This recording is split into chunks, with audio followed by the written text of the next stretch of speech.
Retail businesses या फिर retail stores paid ads की हेल्प से या फिर परफॉर्मेंस मार्केटिंग की हेल्प से वो प्रॉफिटेबल कैसे हो जाते हैं। जो हमने आज तक इतने अकाउंट्स को ऑडिट करके या फिर इतने क्लाइंट्स के साथ काम करके जो हमने कहीं ना किसी फॉर्म में हमने देखा है कि ये 4 चीजें वो क्लाइंट्स फॉलो करते हैं एंड दे बिकम प्रॉफिटेबल। और कहीं ना कहीं हमने ये भी देखा है कि वो क्लाइंट्स को खुद को नहीं पता होता है कि उन लोगों ने ये 4 चीजें फॉलो कर ली है एक्सीडेंटली। आज हम यही बताने वाले हैं कि हमारा ऑब्जर्वेशन क्या है इतने रिटेल क्लाइंट्स के साथ काम करके कि उनकी पेड एड प्रॉफिटेबल रहती है। तो सबसे पहले तो 4 चीजों में से हम सबसे पहले क्या करेंगे, 4 चीजें आपको बताएंगे, फिर उसमें डिटेल में बताएंगे कि हर एक चीज में डिटेल में आप क्या क्या कर सकते हो। तो सबसे पहले क्या आता है कि कोई भी रिटेल स्टोर या फिर बिजनेस है उसको कस्टमर्स तक पहुंचना है, ठीक है, ताकि कस्टमर्स को पता लगे अच्छा ये एक नाम का कोई रिटेल स्टोर है, ठीक है। तो इनको काम क्या है, कस्टमर्स तक पहुंचना। देन एक बार कस्टमर्स तक पहुंच गए तो उसके बाद क्या आएगा, आपको रिमाइंड कराना है कस्टमर्स को, ठीक है। काफी सारे रिटेल शॉप्स है, काफी सारे रिटेल स्टोर्स है, काफी सारे रिटेल बिजनेसेस है, ठीक है। तो आपको बार बार रिमाइंड कराना पड़ेगा ना कि आप अभी भी हो मार्केट में, ठीक है, बंद नहीं हो गए हो। कोई कस्टमर्स को बार बार आपको ढूंढेगा थोड़ी ना, आपको कस्टमर्स तक पहुंचना है ना बार बार, तो उनको रिमाइंड कराना है बार बार हम यहाँ पे है, वी स्टिल हियर, राइट। बार बार रिमाइंड कराने के बाद आपको उनको हेल्प करनी है डिसीजन लेने में। आपको उनको कस्टमर्स को एनकरेज करना है कि take the decision, here is the festival offer, take the decision, here is the discount offer, take the decision what we are giving free, alright. You have to let them to take a decision. And ज्यादातर हमने देखा है काफी store businesses, काफी store ये गलती करते हैं कि जो एड चलाते हैं ना वो डायरेक्टली यहाँ पे चलाते हैं डिसीजन लेवल पे डायरेक्टली। मतलब think of it like this, आप किसी पर्सन को डायरेक्ट मिले हो और वो सामने से बोल रहा है ये ले लो वो ले लो, आप उल्टा रेजिस्ट करोगे, ठीक है। कहीं पे इमेजिन कई बार आपको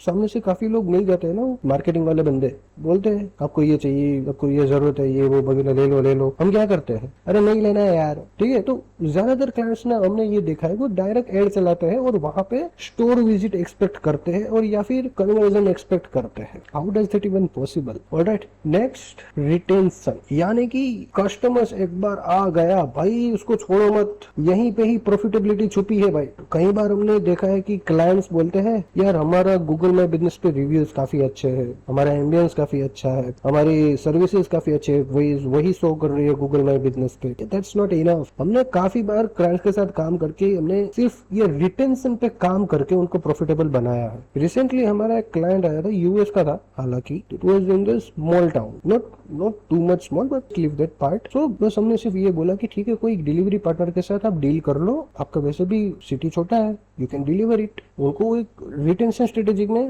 उनको ये इनकॉर्पोरेट कर दिया। You know what the client said, thanks bro, this is really helps. ये मुझे पता था, he literally told me I knew this could be game changing but I didn't try it. क्यों? क्योंकि हमने डेटा दिखाया कि आपके पास नए कस्टमर्स तो आ रहे हैं, आपकी पॉपुलेशन वहां पे इतनी है नहीं, आप क्या करोगे, आपको रिटेन ही करना पड़ेगा ना। So you have to pick the retention strategy और हर एक बिजनेस के लिए, हर एक स्टोर के लिए अलग अलग होती है, ठीक है। सो अब हम जाते हैं कि ठीक है कस्टमर्स तक पहुंचना है, कैसे पहुंचना है। सबसे पहले तो आता है वहां पे तरीका, आपने काफी बार देखा भी होगा, लोकल इन्फ्लुएंसर्स यानी कि फूड ब्लॉगर्स या फिर आप बोल रहे हो ट्रैवल कंटेंट क्रिएटर्स जो ये रिजोर्ट्स और ये सब विजिट करते हैं, होटल्स, ठीक है, या फिर कैफेज, वहां पे फूड ब्लॉगर्स, या फिर कई बार आप सिंपली अब जीएमबी पे आप हो, वो भी है एक, आप कस्टमर्स तक ही पहुंच रहे हो, क्योंकि कोई गूगल मैप पे कोई सर्च करेगा तो आप you are appearing, right, and वहां से ही डायरेक्टरी आती है चैट जीपीटी और जेमिनी में। So that's not the case. But कई बार हमने देखा है क्लाइंट्स ये करके बैठ जाता है, ठीक है हमने तो ये कर दिया, अब अरे नहीं मेरे भाई, काफी सारे रास्ते हैं और भी। अगर आपको लगता है कि आपके बिजनेस के लिए ये चीज नहीं है जीएमबी के अलावा, then please do the comment. आप कमेंट करो,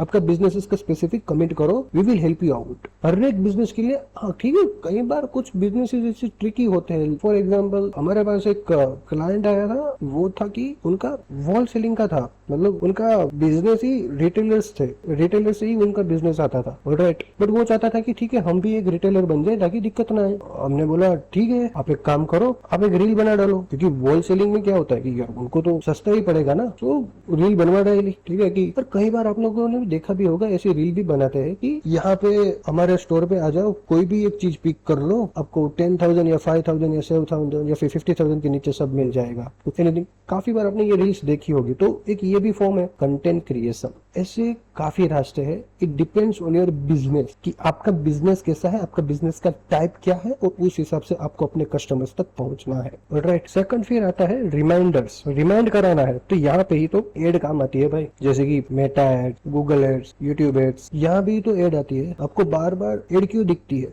आपको रिमाइंड करा रहा है we are still in the market, we exist in the market, हम है अभी भी। That's what for the reminders. आपको कस्टमर्स को बार बार रिमाइंड कराना पड़ता है, ठीक है। फिर यहाँ पे भी एड ही आती है, बट यहाँ पे जो एड आएगी वो कौन सी आएगी? जो यहाँ पे अपने ऑलरेडी अपने कस्टमर्स को एड दिखा दी है ना, उनको ही वापस रिटारगेट करना है। तो ये रिटारगेट कैसे होगा? हमने काफी बार देखा है स्टोर्स क्या करते हैं कि वो डिजिटल इनवॉइस भेजते हैं, ठीक है, कि आपको आपका इनवॉइस ईमेल पे मिल जाएगा। तो उस बहाने ईमेल आईडी भी आ गया। फिर कुछ फेस्टिवल ऑफर होता है, फिर कुछ प्राइसिंग डिस्काउंट दे रहे हैं, तो वहां पे क्या कर रहे हैं? कस्टमर्स को एनकरेज कर रहे हैं, ठीक है यार आ जाओ। तो एक तो ये हो गया ईमेल मार्केटिंग। तो हो क्या रहा है ईमेल मार्केटिंग में? कोई कस्टमर आया आपके पास, उसने कस्टमर ने जाना आपको, आप उनको बार बार रिमाइंड कर रहे हो ईमेल मार्केटिंग से। हालांकि ये एक ही रास्ता नहीं है और ये डिपेंड करता है आपका बिजनेस किस टाइप का है। आपकी अगर एक रिटेल शॉप है, आप यहाँ पे ईमेल मार्केटिंग यूज नहीं कर सकते। तो it depends on your business. Then क्या आता है कि आप यहाँ पे ले सकते हो। ज्यादातर यहाँ पे हमने एड ही यूज की है इस फॉर्मेट में, क्योंकि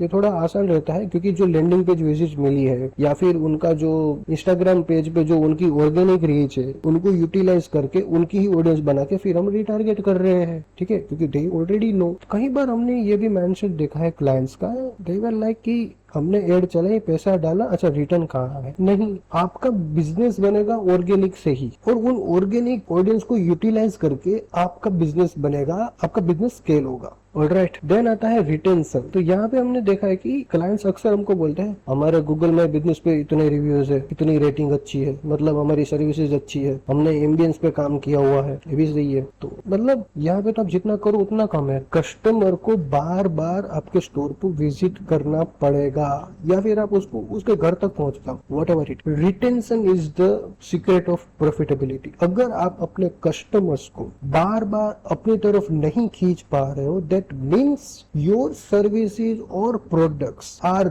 not product market fit. Customers को आप उतनी वैल्यू प्रोवाइड नहीं कर रहे हो कस्टमर्स को, तभी वो नहीं आ रहा है ना, एक बार आके चला जा रहा है। सो मेक श्योर, ये जरूरी है कि कस्टमर्स को बार बार रिमाइंड कराने के बाद, उनको डिसीजन लेने के बाद, आपने इतनी मेहनत की है भाई एक कस्टमर्स को एक्वायर करने में, उससे ज्यादा मेहनत करनी पड़ेगी ना आपको उसको रिटर्न रखने के लिए। हालांकि अब ये ऐसा कभी नहीं होगा कि आपके पास 100 कस्टमर्स आए हैं और आप 100 आउट ऑफ 100 उसको रिटर्न करके बैठे हो। अरे नहीं भाई, अगर आपका एग्जिस्टिंग रेशियो है मान लेते हैं 10, you can get better like 15 over the time होगा ना। So make sure. और ज्यादातर हमने देखा है कि जिनकी एड्स प्रॉफिटेबल हुई है ना, उसका रीजन यही होता है कि वो कस्टमर्स तक काफी टाइम से पहुंच गए, उसके कस्टमर्स उनको जानते तो ऑलरेडी है यार, बस वो ये दो चीजें नहीं कर रहे होते। तो जब हम ऐसे प्रॉपर फनल के साथ एड चलाते हैं, उनको आ जाता है। फिर एक ही काम करना होता है कि ठीक है हमने उसको कस्टमर्स लाके दे दिए, तो फिर हमको उसकी रिटेंशन स्ट्रेटेजी बनानी पड़ती है, लाइफ टाइम वैल्यू कस्टमर्स की इंक्रीज कराने के लिए या फिर एवरेज ऑर्डर वैल्यू बढ़ाने के लिए। फिर हम उस पे काम करते हैं और प्रॉफिटेबिलिटी अच्छी हो जाती है। कई क्लाइंट्स हमको ये भी आर्ग्यू करते हैं कि